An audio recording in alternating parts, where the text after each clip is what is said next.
ভারতীয় দলে কবে ফিরবেন মোহাম্মদ শামি? ভারতীয় ক্রিকেট প্রেমীরা সেই অপেক্ষাতেই রয়েছেন। ওয়ান ডে বিশ্বকাপের পর চোটের কারণে মাঠের বাইরে ভারতের তারকা পেসার মোহাম্মদ শামি। অস্ত্রোপচারও হয়েছিল তার। ধীরে ধীরে ফিট হয়ে উঠছেন। বেশ কিছুদিন আগেই নেটে বোলিংয়ের ভিডিও শেয়ার করেছিলেন শামি।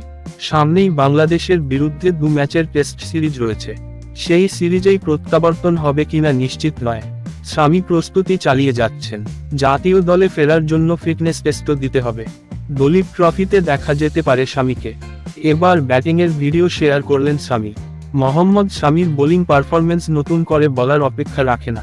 ফরম্যাট যাই হোক, বিশ্বের অন্যতম সেরা পেসার, তেমনি তার ব্যাটের হাতও খুবই ভালো। ইংল্যান্ডের মাটিতে টেস্টে হাফ সেঞ্চুরিও রয়েছে।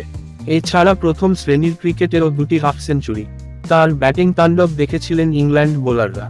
অনেক ম্যাচেই ব্যাট হাতে ক্যামিও ইনিংস উপহার দিয়েছেন।